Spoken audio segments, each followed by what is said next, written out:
All right, let's dive into a battle that's happening right now, but it's pretty much invisible. It's not being fought in banks or on Wall Street, but right there on your phone screen. We're talking about incredibly convincing fake banking apps and the AI that's being built to hunt them down. And it all starts with a sound you probably hear every day, but maybe, just maybe, you shouldn't trust it. I mean, think about it. You're at a local shop, you make a payment, and you hear that familiar little chime or voice. Payment of 100 rupees received, right? It's the sound of a done deal. It's a sound of trust. But what if that sound, the very thing that makes you feel secure, was actually a complete lie? Well, that's exactly what's happening with the fake UPI Soundbox scam. It's actually brilliantly simple. Scammers create a fake payment app that does one single devastating thing. It plays a pre-recorded audio file that sounds exactly like a real payment confirmation. The shopkeeper hears it, thinks the payment went through, and hands over the goods. It's only later they realize no money ever arrived. It's a scam you can literally hear. But, the deception doesn't stop with just sound. Oh no. Scammers are now creating visual copies of real banking apps that are, honestly, pixel perfect. They just go to the official bank website, scrape all the logos, the fonts, the color schemes, and they build a fake front that is almost impossible for you or me to tell apart from the real deal. It's designed to trick you into feeling safe. So what happens once you install one of these things? Well, they've got a whole bag of tricks to steal your data. They can read your text messages, right? So they can steal those one-time passwords as they come in. They can pop up fake phishing pages. They can literally record everything you type and tap on your screen. And get this, some of them even hide a secret crypto miner in the code that just uses your phone's power to make money for them without you knowing. One of their most clever tricks is something called an overlay attack. Okay, picture this. You open your real, legitimate banking app. The malware on your phone sees you do this, and in a fraction of a second, it draws its own fake login screen directly on top of the real one. It looks identical. So you type in your username and password thinking you're logging into your bank, but you've actually just handed your credentials straight to a thief. It's like a digital mask, and it's terrifyingly effective. And that really brings us to the heart of the problem, doesn't it? If these fake apps are so good that they can fool our eyes and our ears, how on earth are we supposed to fight back? You can't expect a person to catch every single trick. It's just not possible. We need something smarter. And that's where this idea of a two-layer digital shield comes in. Think of it like this. The first layer is called static analysis. It's kind of like a quick background check on the app. Before it even runs, it scans the code and looks for obvious red flags like, hey, why does this calculator app need access to my text messages?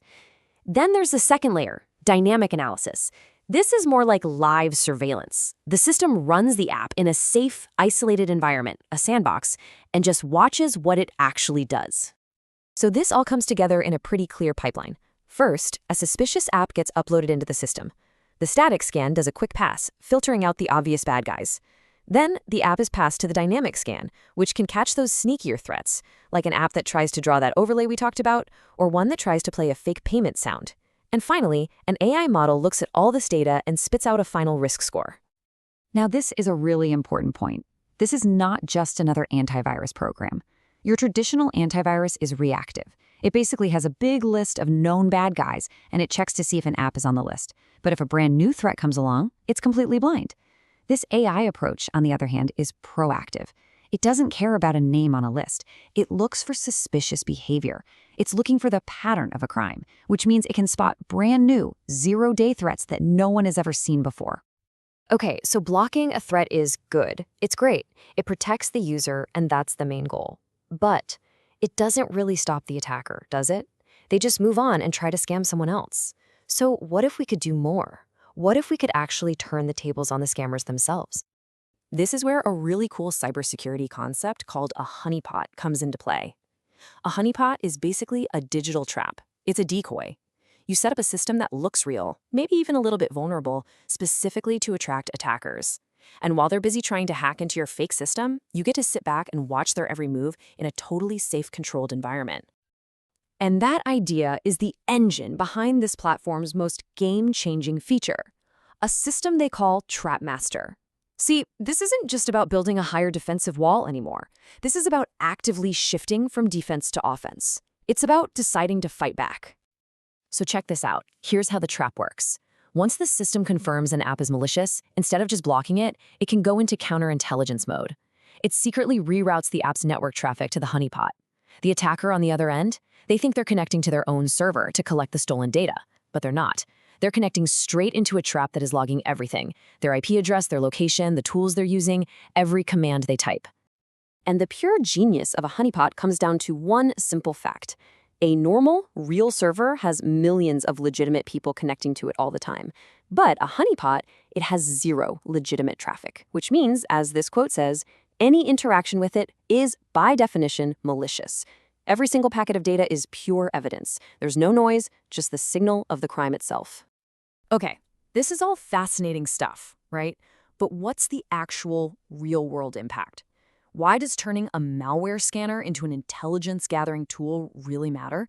Well, the answer, unfortunately, lies in one very, very sobering number: 0.18%. What is that? That is the percentage of money that was recovered from over 1,000 crore rupees, that's more than 10 million rupees, stolen by cybercriminals in just one Indian state over a 4-year period. The current system just isn't working. Investigations are slow, they lack hard technical evidence, and people are losing their life savings. And this is where a platform like this provides a solution for everyone involved. For a bank, the goal is prevention. It proactively blocks these threats before their customers can lose any money. But for law enforcement, who are facing a backlog of over 300,000 cases, the Trapmaster system gives them exactly what they've been missing: actionable intelligence, a real IP address, concrete evidence of who did it and how. At the end of the day, that's the real power here. This system takes a simple, boring, malware-detected alert and transforms it into a live, evidence-rich lead that can be handed straight to an investigator. It's a force multiplier for justice, designed to help clear that insane backlog and, hopefully, start to improve that awful recovery rate.